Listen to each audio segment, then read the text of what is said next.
Hola con todos.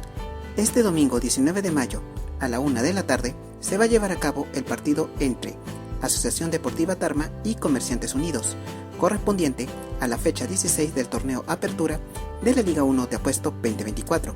El escenario es en el Estadio Unión Tarma, ubicado en Tarma, Junín. Esperemos de que haga un excelente partido y que gane el mejor. Mucha suerte para ambos equipos. Muchas gracias.